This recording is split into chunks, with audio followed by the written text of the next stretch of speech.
4.2 Step 1 video on tips for reading Men We Reaped. Welcome, welcome. The objective of this lesson is students will be able to read and analyze pages 1 to 41 of the book Men We Reaped by Jesmyn Ward. And the question I want you to have in your mind is, what's the best way to approach the reading of this book? So let's tackle this question with some details. First of all, the plot of the book I wanted to talk about. Plot is simply the sequence of events.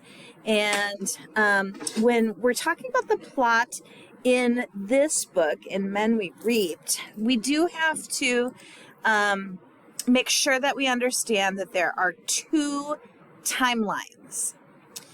There are two opposite moving timelines, in fact. One is moving forward and one is moving backward.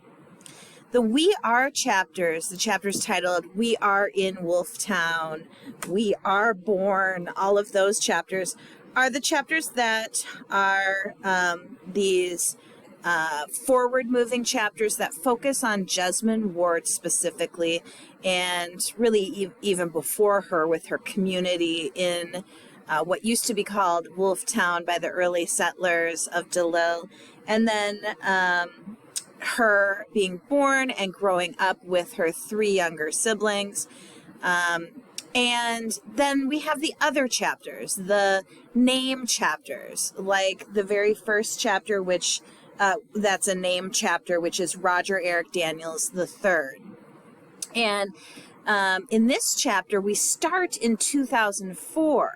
And so it's a very different timeline. And as you keep reading, you'll realize that the those chapters are moving backwards. And so we hear about Roger Eric Daniels III in that first name chapter because he's the most recent death.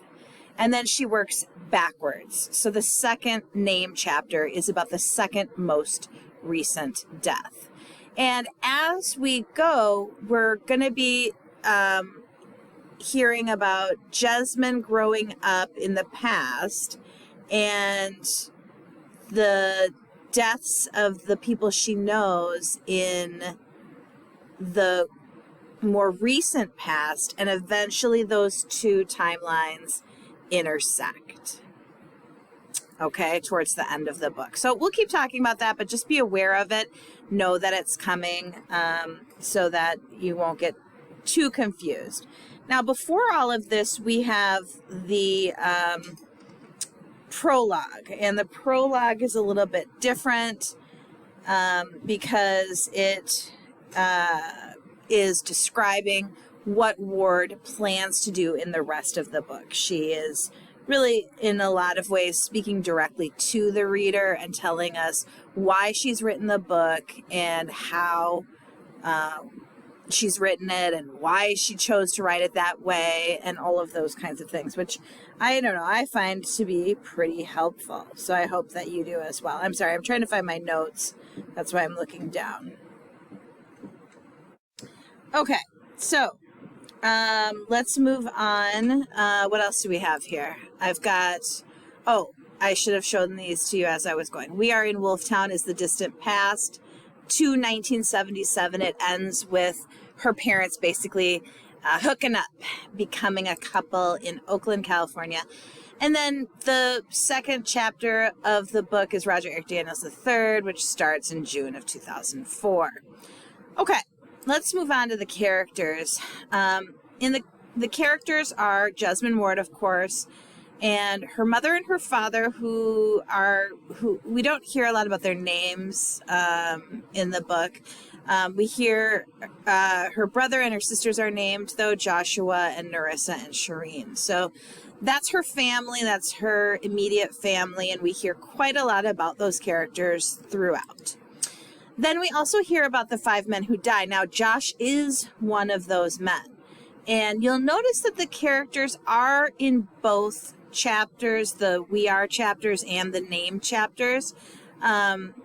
Even though she separates those, the characters are different characters move between both types of chapters. And so Josh is an example. And he's the last named chapter. He has a different last name than Jesmond Ward does. And we hear about his death last. We hear about Rogers first, even though he's the last to die. So he's the most recent death. She describes his death first, then Damon, then CJ, then Ronald, and then finally Josh. When we're reading novels, we typically read for plot and characters.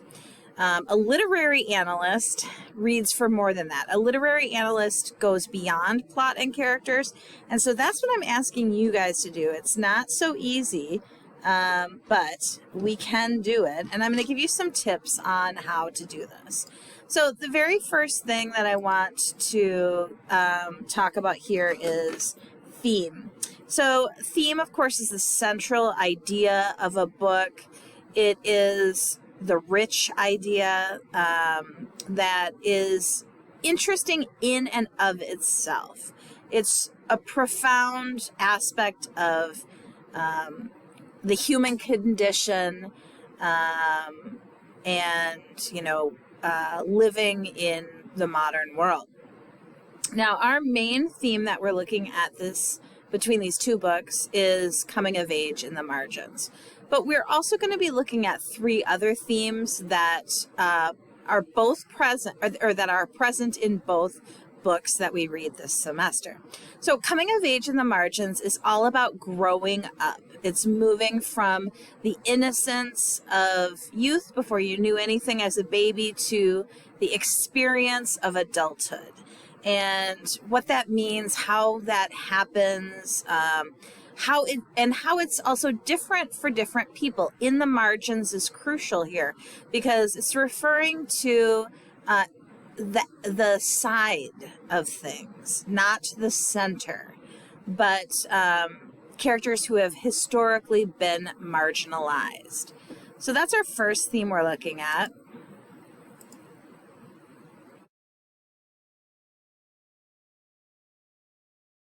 Okay, my computer is wonky, sorry. The second theme is narrative as a quest for understanding. Storytelling as a way to make sense of these traumatic things that have happened to Ward. She talks about, from the very beginning of the book, she tells us that is why she's writing this book, because she is trying to make sense of this rotten effing story, right? And so we have to watch for how she makes sense of it, what she does learn, and see if we join her in on any of this understanding by the end. Dissolving families is the third theme, and right from the very beginning we can tell that her immediate family is dissolving as she is taking a trip to see her father in New Orleans, and then she tells us right away on the very first page of the prologue that her parents are going to try to reconcile, but in the end it won't work. And so since we start in that place, we know all along that this family is dissolving, and we sort of watch it fall apart, sadly. And so she explores some of the reasons why she thinks the family falls apart and how outside influences do impact her family. And while she loves each member of her family, you can feel that there is some resentment, some anger, and some unhappiness in terms of what different family members did, how they behaved, and how it led to how they also played a role in the family dissolving. The collective over the individual is the next theme, and this is really about the group over the person. Collectivism emphasizes the needs and goals of the group as a whole over the needs and desires of each individual. So relationships with other members of the group and the interconnectedness between people play a central role in each person's identity when we talk about collectivism. So watch for this in the book. How is the collective more important than the individual? Okay, now we move to the literary aspects. My favorite, woohoo! The ghost specter motif comes up first. First of all, motif is a symbolic image or idea that appears frequently in a story. Motif, the word, comes from the French word for pattern. So these are things that recur and have symbolic significance. Watch for all of the references to ghosts. And what is a specter? Another word for ghost. Okay, and she uses it sometimes, so I wanted to make sure that I included it in the label here. Here's the first example I found. Josh insisted that there was a ghost in the house on page 1 of the prologue. The second one is a storm motif. Motifs, the epigraph at the very beginning of the book references storms, right? Comparing the battle to storms from Harriet Tubman's quote. And throughout the book, we hear about various storms and hurricanes and their resulting damage. The timeline is before Hurricane Katrina, which takes place in 2005, but Ward does mention Katrina right away in the prologue. And she famously survived Katrina with members of her family in a truck because she couldn't seek shelter. She was turned away from the nearest home. And she says in an interview that she doesn't know if it was because she and her family were black, but what she does know is the family was white in the home and she and her family was black, and she couldn't think of any other reason why they would turn her away. She wrote her first National Book Award winning novel about a character who also survives Katrina. So the biggest storm is sort of always on the periphery. It's always on the edge. And the book was published in 2013, so long after Katrina in 2006. So what is the effect of the descriptions of past storms and the feeling of a possible storm on the horizon? Watch for all of the references to storms. The first example I found is on page 6. There's no public housing at all in DeLillian, the project housing that existed before Hurricane Katrina and Pass Christian, yada, yada, yada. All right. Ward begins the book with a prologue that explains the silence of her community and how refusing to be silent herself is the hardest thing she has ever done. Often in the narrative, Ward uses italics to show subtext or thoughts not spoken, while other times she mentions what she wants to say without using italics. Watch for what people don't talk about in this book, what isn't said out loud, and what the effect of silence instead of speech has on these characters. How does Ward change from being silent to using her voice in the book? What is her journey in terms of finding her own voice, and how does it help her? And so the first example I found of this is on page 2. What I didn't say, it's working, in italics. So this is the subtext part. It's what she's thinking. It's what she wants to say, but she doesn't actually say it. We also hear about something that was unspoken. Both of those examples are on page 2. And then another example is on page 7. She says, it's a list that silences people. It silenced me for a long time. And she's talking about the list of men who died in her life for such a short period of time. All right, another thing to notice is characterization. When you are analyzing characterization, you're analyzing how a character has been shaped by the author within the work of fiction. So even though these are real people, she still has chosen what to share with the reader about these real people. And so we can analyze them as characters and not as, psychological subjects or something like that. When we analyze characterization, we have to first of all, break it up, right? Analysis is all about breaking down a subject, making observations, and then evaluating the relationship between the parts and the whole. Look to for what the five men share in common, and how they're different. Those are all good things to look at. They're first mentioned by name on page 8, as Ward describes her backward in time retelling of Raj's death, to Damon's death, to CJ's death, to Ronald's death, to my brother's death, who she has already named as Joshua. But watch how each one is presented. Each one is given their own chapter with their name. And look for some connections and what makes each one individual. We see first in Roger's chapter, or I guess I shouldn't say first, but here's an example of something that works as a good characterization of Raj. Let's go, that should say Chill by Raj. Shireen said, "There's always people over there and he's always home." So this is something Shireen, her sister, says about another character, which is a good thing to look for when we're analyzing characters. And it's clear that people like to chill with Raj, right? Because there's always people there. He's always home. And that's an interesting detail. Why is he always home?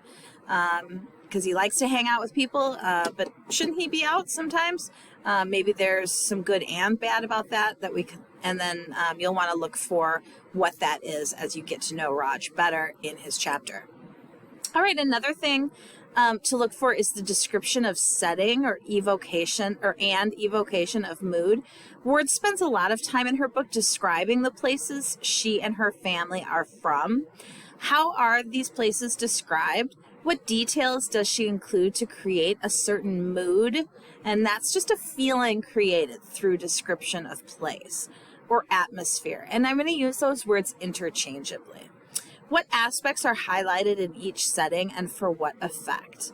Look specifically at Dalil. What is important about how Dalil is described and the kind of feeling it evokes, the kind of atmosphere that is created. And I think maybe the most important aspect is that there's an ambivalence. There is a dual feeling, two feelings that are had at the same time, a good and a bad. And that's really what we want to look for anyway in literature is when something can mean more than one thing, when there's a duality or a multiplicity of meaning. Here's a good example, although this isn't about Dalil, this is about New Orleans in the prologue. The red brick projects scattered through New Orleans, two-story buildings with sagging iron balconies, massive old trees standing like sentinels at each side of the buildings. So we have the sagging iron balconies, maybe showing some disrepair, and then the massive old trees standing like sentinels. So there's some ambivalence here. There's some duality, some two things being felt at the same time with the disrepair, but also the aging trees are protective, aren't they?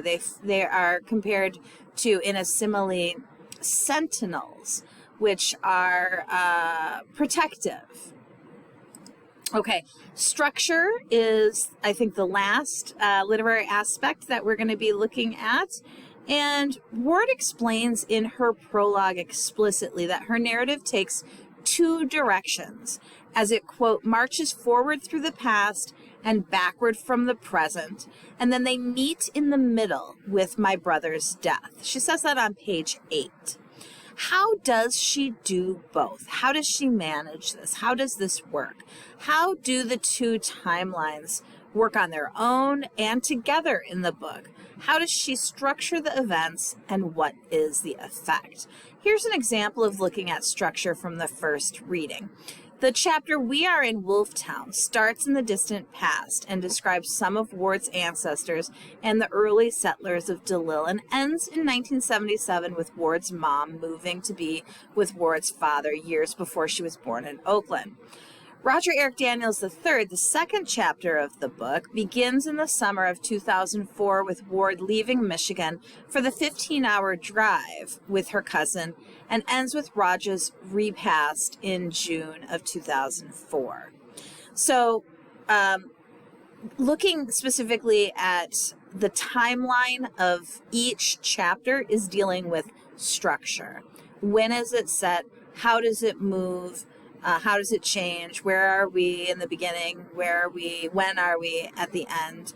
And then also how the two chapters start melding together. It doesn't happen right away much. I think there is a little bit, but that will become more and more prevalent as you keep reading the book. Okay, I hope this helps you get started with some of these really complicated things. You can come back to this video later too to help you make sense of it as you read the book. Enjoy doing some reading now and do your best to answer some of those reading questions so that you're prepared for discussion and you have a good handle on the first reading.